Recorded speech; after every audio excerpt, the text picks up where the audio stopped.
Welcome back, Britisons. Today, we're unpacking Chapter 5, the UK Government, the Law, and Your Role. This chapter is vital for understanding daily life in the UK, but it can seem overwhelming. To kick things off, can you summarize why this chapter matters so much for new residents and citizens? Absolutely.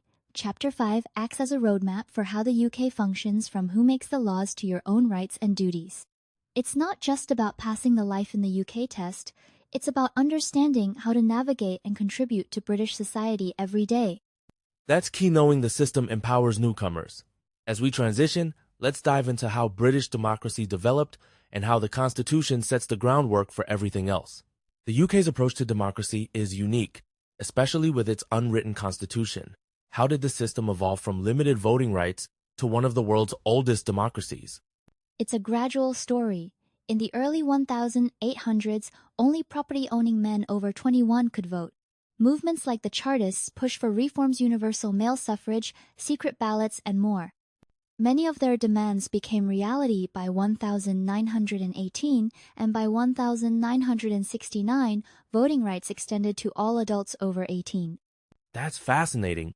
Unlike countries with single constitutional documents, the UK's rules are spread across traditions, laws, and conventions. How does this affect stability and adaptability? It makes the UK flexible. Laws can be updated without rewriting everything, but it also means changes rely on parliamentary decisions and established norms. This balance between continuity and evolution is a hallmark of British governance. Let's shift to the monarchy. The UK's monarch is a symbol of national unity, but their powers are largely ceremonial. Can you clarify what the monarch actually does in government today? Certainly, the monarch, currently King Charles III, formally appoints the Prime Minister, opens new sessions of Parliament, and represents the UK at state events. However, real political decisions are made by elected officials. The monarch's influence is more about tradition and continuity. So, while the monarch meets weekly with the Prime Minister, they mainly advise and encourage rather than dictate policy. Does this system still resonate with the public, especially new citizens? Yes, many find the monarchy reassuring, tying together centuries of history. During citizenship ceremonies, pledging loyalty to the king symbolizes joining this long-standing national story. Moving on, Parliament is split into two houses, Commons and Lords. What are their main differences, and how do they work together to pass laws? The House of Commons is made up of elected MPs representing constituencies. They debate, create, and vote on new laws. The House of Lords is unelected, with members appointed for expertise or service. They revise and scrutinize legislation, acting as a check on the Commons. Interesting. Is it true that the Lords can delay but not permanently block legislation from the Commons? Exactly. The Parliament Acts mean the elected Commons has the final say, ensuring democracy prevails while benefiting from the Lords' experience and critical review. Let's talk elections. The UK uses a first-past-the-post system for general elections. How does this work, and what are its pros and cons?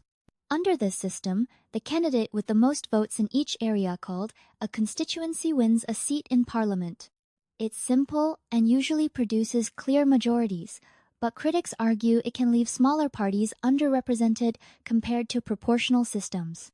Given that, how can citizens make their voices heard if their preferred candidate or party doesn't win in their area? You can still contact your MP about issues regardless of who you voted for. MPs are there to represent all constituents and hold regular surgeries to discuss local concerns. Switching gears, British law is anchored in protecting rights and freedoms. Can you explain how documents like Magna Carta and the Human Rights Act shape modern rights? Certainly. The Magna Carta 1215 first limited royal power, guaranteeing some rights to subjects. Over centuries, documents like the Bill of Rights 1689 and, more recently, the Human Rights Act 1998 have enshrined freedoms such as fair trials, free speech, and protection from discrimination. That legal foundation sounds robust. How does UK law address modern issues like domestic violence or discrimination? UK law is strict on these issues. Discrimination based on race, gender, religion, and other factors is illegal.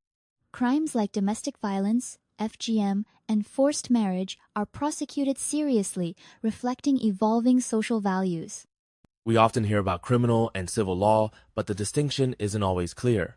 Can you break down the key differences and give some real-world examples? Absolutely. Criminal law involves offenses against society like theft or assault and can lead to prison sentences. Civil law handles disputes between people or organizations, such as contract disagreements or family issues.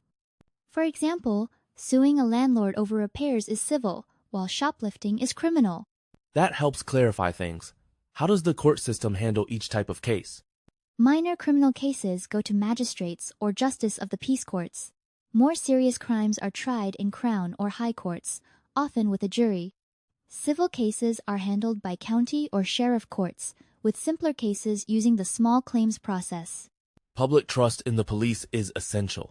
How do UK police forces operate, and what rights do residents have when interacting with them? UK police aim to protect life and property, and they're independent of direct government control.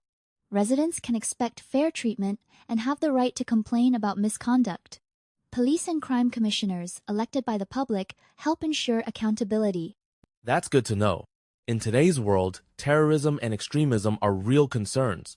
How does the public play a role in keeping communities safe? Everyone is encouraged to report suspicious activity, and there are anonymous channels for doing so. Community vigilance, paired with robust policing, forms a crucial defense against threats. Let's turn to government organization. What are the main roles of the Prime Minister, Cabinet, and civil service, and how does devolution fit into the picture? The Prime Minister leads the government and appoints the Cabinet senior MPs who head major departments. The civil service implements policies and remains politically neutral. Devolution means Scotland, Wales, and Northern Ireland have their own parliaments or assemblies, controlling key local issues like health and education. So, while major national matters stay with Westminster, regions have real powers. How does this benefit local communities? It allows policies to match local needs. For example, Scotland can make distinct decisions about healthcare or education, tailoring solutions for its population.